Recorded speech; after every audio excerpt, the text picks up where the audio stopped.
Goa Organics వారి skin care, hair care, wellness products కోసం AP, తెలంగాణలో డిస్ట్రిబ్యూటర్లు కావాలను వివరాలకు స్క్రీన్ పైన ఉన్న నెంబర్కి కాల్ చేయండి. తెలంగాణ సర్కార్ ప్రతిష్టాత్మకంగా తీసుకున్న పథకాల్లో రైతు భరోసా పథకం ఒకటి. గత ప్రభుత్వం ఇచ్చిన 10,000ను 15,000కు పెంచింది. అయితే ఇంకా పెంచిన డబ్బుతో పథకం అమలు కాలేదు. మరి రైతు భరోసా పథకాన్ని ఎప్పటి నుంచి అమలు చేస్తారో తెలుసా?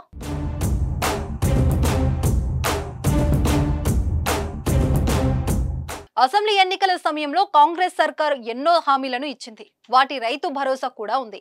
గత బీఆర్ఎస్ ప్రభుత్వం ఎకరానికి 5,000 చొప్పున ఏడాదికి 10,000 పంపిణీ చేయగా, ఒక పంటకు ఎకరానికి 7,500 చొప్పున ఏడాదికి 15,000 చొప్పున పంపిణీ చేస్తామని కాంగ్రెస్ హామీ ఇచ్చింది.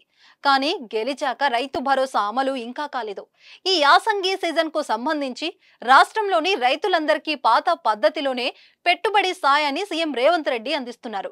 తాజాగా 5 ఎకరాల పైబడిన రైతుల ఖాతాలో డబ్బులు వేసేందుకు తెలంగాణ సర్కార్ సిద్ధమవగా, ఎన్నికల తర్వాత జమ చేయాలని ఎన్నికల కమిషన్ ఆదేశాలు జారీ చేశారు.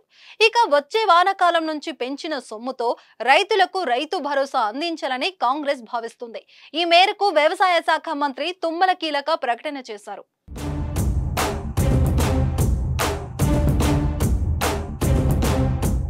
వానాకాలం సీజన్ నేపథ్యంలో జూన్ నెలలోనే రైతు భరోసా పంపిణీకి శ్రీకారం చుడతామని మంత్రి తుమ్మల నాగేశ్వరరావు ప్రకటించారు.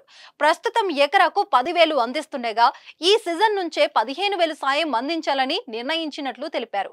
జూన్లో పూర్తి స్థాయి బడ్జెట్ ప్రవేశపెట్టిన రైతు భరోసాకు నిధులు కేటాయిస్తామని వెల్లడించారు. అలాగే ఆగస్టు 15 నాటికి రైతులకు రుణమాఫీ చేసి తీరుతామని స్పష్టం చేశారు. వానాకాలం సీజన్లో రైతు భరోసా లేట్ అవుతుందనే విపక్షాలు ప్రచారం చేస్తున్న నేపథ్యంలో మంత్రి కామెంట్స్ అన్నదాతలకు ఊరటనిస్తున్నాయి. అయితే రైతు భరోసా పథకంలో మార్పులకు ప్రభుత్వం శ్రీకారం చుడుతుంది. కేవలం పండించిన పంటకే సాయం చేయాలని భావిస్తుంది. అలాగే 5 లేదా 10 ఎకరాలకు సాయం చేయనున్నట్లు లీకులు వస్తున్నాయి. ఈ క్రమంలోనే వానాకాలంలో రైతు భరోసా ఎవరికిస్తారు?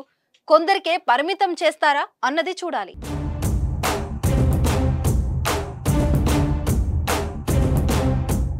సుమన్ టీవీలో మీ పర్సనల్ అండ్ బిజినెస్ ప్రమోషన్స్ కోసం కింది నెంబర్కి కాంటాక్ట్ చేయండి.